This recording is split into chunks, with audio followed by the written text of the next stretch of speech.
समर्थ ने अपनी कार एक बड़े से घर के सामने रोक दी। उसकी आंखें लाल हो चुकी थीं, उसकी नाक भी लाल थी। उसने घर की तरफ देखा और फिर घर से बाहर निकल गया। उसने बेल बजाई। थोड़ी देर बाद घर का दरवाजा खुला तो सामने अनुपमा खड़ी थी। वो समर्थ को देखकर चौंक उठी। उसने एकदम से कहा, समर्थ। समर्थ गौर से अनुपमा को देख रहा था। अनुपमा एकदम से आगे आ गई। उसने समर्थ को देखा और फिर उसके बाद गालों को छूते हुए कहा, समर्थ बेटे, क्या हुआ तुम्हें? तुम्हारी आंखें लाल क्यों हैं? क्या हुआ बेटे? किसी ने कुछ कहा क्या? समर्थ ने ना में सिर हिला दिया। अनुपमा ने कहा, तुम पहले अंदर आओ। इतना कहकर वो उसे अंदर ले आई। वो समर्थ का हाथ पकड़कर उसे अंदर की तरफ ला ही रही थी कि समर्थ बीच हॉल में रुक गया। अनुपमा रुक गई और फिर उसकी तरफ पलट गई। उसने कहा, समर्थ बेटा, क्या हुआ है तुम्हें? तुम क्या रोके आए हो? बोलो ना बेटे, क्या हुआ? अपनी मम्मा को नहीं बताओगे? समर्थ ने भरे गले से कहा, मम्मा। अनुपमा ने कहा, हाँ बेटा कहो। समर्थ ने कहा, why you lied to me? Anupama चौंक उठी। उसने कहा, क्या बोल रहे हो तुम? क्या झूठ? समर्थ ने सीधे उसकी आंखों में देखते हुए कहा, dad is not dead, he is alive. Anupama ने चौंकते हुए पूछा, किसने बताया तुम्हें? समर्थ ने कहा, इसका मतलब कि वो जिंदा हैं। अनुपमा ने कहा, ऐसा कुछ भी नहीं है। समर्थ चीख पड़ा, झूठ मत कहिए, मुझे सब पता चल चुका है, वो जिंदा है, डैड जिंदा है। अनुपमा ने उसे चुप करवाते हुए कहा, पागल हो गए हो समर्थ? चिल्लाना बंद करो, अगर किसी ने सुन लिया तो?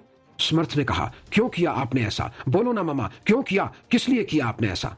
अनुपमा ने कहा, बेटा मेरी बात सुनो, पहले शांत हो जाओ और मेरी बात ध्यान से सुनो। समर्थ अनुपमा की तरफ देखने लगा।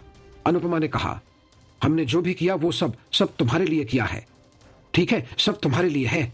समर्थ एक फीकी हंसी हंस दिया। फिर उसने कहा, मेरे लिए किया ना आपने ये सब, और आप जानती हैं मैं क्या करके आया हूं? जानना चाहती हैं आप? इतना कहकर उसने अपने हाथ आगे कर दिए। उसके हाथों में खून लगा हुआ था। अनुपमा खून देखकर चौंक उठी। उसने एकदम से कहा, ये क्या है सब? ये खून तुम्हें कहीं लगी है क्या? तुमने खुद को हर्ट तो नहीं किया ना समर्थ? समर्थ ने धीमे से कहा, आई किल्ड हिम। अनुपमा सुन्न हो गई। फिर थोड़ी देर बाद उसे होश आया। उसने समर्थ को झकझोरते हुए कहा, क्या बोल रहे हो तुम? किसे मारकर आए हो? क्या किया है तुमने? समर्थ ने अनुपमा की तरफ देखा। उसे याद आने लगा जब वो तेजी से यूनिवर्सिटी से बाहर आ रहा था। उसी दोपहर यूनिवर्सिटी। समर्थ तेजी से यूनिवर्सिटी से बाहर आ रहा था। उसने सब कुछ सुन लिया था। वो तेजी से बाहर की तरफ बढ़ रहा था। उसके ठीक पीछे सारांश था। वो समर्थ को आवाजें दे रहा था। सारांश कहता जा रहा था, समर्थ मेरी बात तो सुन। समर्थ रुक यार, एक बार बात तो सुन ले। समर्थ भाई रुक जा। समर्थ तेजी से अपनी आंखें पहुंचता जा रहा था। उसे सारांश की कोई आवाज सुन नहीं रही थी। उन दोनों के ठीक पीछे ओया थी। तभी अचानक लाइब्रेरी से बाहर आते हुए संयम ने उन तीनों को देखा। उसने समर्थ की तरफ देखा जो अपनी आंखें पहुंचते हुए बाहर की तरफ जा रहा था, और उसके ठीक पीछे उसे आवाजें देता हुआ सारांश था।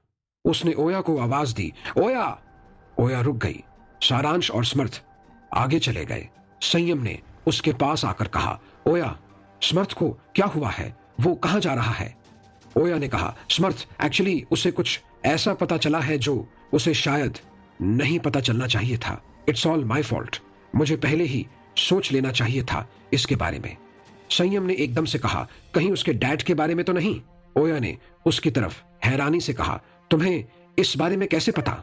संयम ने कहा, ओया हमें समर्थ को देखना होगा, उसे रोकना होगा, कहीं वो कुछ ऐसा वैसा न कर ले इमोशनल होकर। ओया ने सिर हिला दिया और फिर वो दोनों भी समर्थ और सारांश के पीछे भागी। समर्थ बाहर निकल आया। सारांश उसके ठीक पीछे था। समर्थ रोड की तरफ बढ़ा ही था कि अचानक से सारांश ने उसकी बाजू पकड़ ली। समर्थ ने कहा, छोड़ मुझे। सारांश ने कहा, पहले मेरी बात सुन ले, उसके बाद तुझे जो करना है तू कर सकता है, मैं तुझे नहीं रोकूंगा। स्मर्थ ने झटके से अपनी बाजू छुड़ाई और फिर कहा, मुझे कुछ नहीं सुनना है, गेट लॉस्ट। सारांश ने कहा, भाई। स्मर्थ ने एकदम से उसकी कॉलर पकड़ ली और फिर कहा, don't call me brother, I am not your brother, I am not your brother at all. याद नहीं है तुझे, मेरे डैड ने 2 बार तुझे जान से मारने की कोशिश की है। सारांश ने अपनी कॉलर की तरफ देखा और फिर स्मर्थ की तरफ देखते हुए कहा, तूने तो नहीं की ना, फिर खुद को किस बात की सजा दे रहा है यार, इसमें तेरी क्या गलती है। स्मर्थ ने उसकी तरफ देखा और फिर झटके से उसके कॉलर को छोड़ते हुए कहा, just stay away from me. इतना कहकर वो वहां से जाने लगा। सारांश ने तेज आवाज में कहा, आई विल नॉट, और उसने स्मर्थ को कंधे से पकड़ना चाहा, पर तभी स्मर्थ ने उसे तेजी से धक्का दे दिया और दूसरी तरफ जाने के लिए मुड़ गया। सारांश रोड पर आ गया।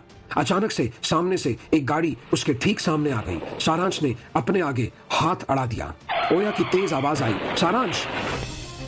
संयम उसके साथ खड़ी थी। उसने अपने मुंह पर हाथ रख लिया। स्मर्थ एकदम से पलटा तो सुन्न हो गया। एक तरफ सारांश गिरा पड़ा था, उसके पास ही कार खड़ी थी और पूरी सड़क लाल हो चुकी थी। सारांश के सिर के नीचे से खून पानी की तरह निकलने लगा। स्मर्थ झटके से एक कदम पीछे की तरफ हट गया। प्रेजेंट। स्मर्थ सारांश का घर। स्मर्थ ने सारी बात सुनाकर अनुपमा की तरफ देखा। अनुपमा हैरानी से उसकी तरफ देख रही थी। स्मर्थ ने कहा, I just killed him mama, I don't know, मैं क्या करूं ममा, मेरी वजह से सारांश। इतना कहकर उसने दोनों हाथों से अपना चेहरा ढक लिया और फिर वो रो पड़ा। अनुपमा ने उसकी तरफ देखा और फिर कहा, किसी ने तुम्हें उसे धक्का देते हुए तो नहीं देखा ना। स्मर्थ ने अपने हाथ अपने चेहरे से हटाकर अनुपमा की तरफ हैरानी से देखा। अनुपमा ने उसकी तरफ देखा और फिर कहा, किसी ने तुम्हें उस लड़के को धक्का देते हुए तो नहीं देखा ना, ये बस एक एक्सीडेंट था, तो फिर तुम क्यों डर रहे हो। स्मर्थ ने कहा, मामा। अनुपमा ने कहा, स्मर्थ, जो तुम्हारे डैड नहीं कर पाए वो एक्सीडेंट से ही सही पर तुम्हारे हाथों से हो गया। स्मर्थ ने कहा, मामा, I killed a person. Anupama ने कहा, तुमने किसी को नहीं मारा, यह बस एक एक्सीडेंट था। सारांश को वैसे भी मरना ही था, वो हमारे रास्ते का एक आखिरी हर्डल था। जिस तरह हमने बाकियों को हटाया वो भी हट गया। स्मर्थ ने कहा, आप लोगों ने किसी और को भी मारा है। अनुपमा ने कहा, हमने वही किया जो सही था बेटे। मैं और तुम्हारे डैड तुम्हारे लिए कुछ भी कर सकते हैं। किसी बेवकूफ की वजह से तुम्हारे डैड को जेल जाना पड़ा। हम डर दरवाजे की ठोकरें खाने लगे थे, तभी सारांश की माँ हमारे घर पर आई। उसके साथ प्रबल भी थे। मैंने काफी कोशिश की कि प्रबल सारांश की माँ को छोड़कर मेरे पास आ जाएं, तो मैं और तुम भी वही जिंदगी जी सकें जो सारांश और उसकी माँ जी रहे थे। स्मर्थ ने कहा, इसका मतलब कि। अनुपमा ने कहा, तुम्हारे डैड ने सारांश की माँ की कार का एक्सीडेंट कर दिया, तब भी 1 साल लगा मुझे प्रबल के दिल में जगह बनाने के लिए। स्मर्थ अपनी जगह जम गया। अनुपमा ने कहा, सारांश की दादी सब कुछ सारांश के नाम करवाने पर तुली हुई थी। उनकी दवाइयों को भी तुम्हारे डैड ने बदल दिया था। वो मेडिकल ऑफिसर थे ना। जब हम इतना सब कर सकते हैं तो ये एक छोटा सा एक्सीडेंट था जो तुम्हारे हाथ से हुआ है बेटे। स्मर्थ ने कहा, आप ऐसा कैसे कर सकती हैं मामा। अनुपमा ने उसके गालों को छूते हुए कहा, मैंने कहा ना, मैं और तुम्हारे डैड तुम्हारे लिए कुछ भी कर सकते हैं। अब बस प्रबल बचे हैं, उन्हें भी हम लोग। उसके कहते कहते ही स्मर्थ ने उसका हाथ झटक दिया। अनुपमा ने उसकी तरफ हैरानी से देखा। स्मर्थ ने कहा, शर्म आती है मुझे ये सोचकर भी कि मैं आप दोनों का बेटा हूं। ये पूछने की बजाय कि सारांश कैसा है, आप मुझसे ये पूछ रही हैं कि किसी ने मुझे देखा तो नहीं। मुझे पुलिस के हवाले करने की बजाय आप मुझे ये गिनवा रही हैं कि आपने सारांश की फैमिली के साथ क्या किया है। ये सब जानने के बाद मुझे फील हो रहा है कि काश उस गाड़ी के नीचे सारांश की जगह मैं आ जाता। अनुपमा ने तेज आवाज में कहा, स्मर्थ ने कहा, क्यों, आपको बुरा लग रहा है? किसी और के बेटे के साथ भी आप यही सब करने वाली थी ना, तो फिर अपने बेटे के लिए क्यों बुरा लग रहा है आपको?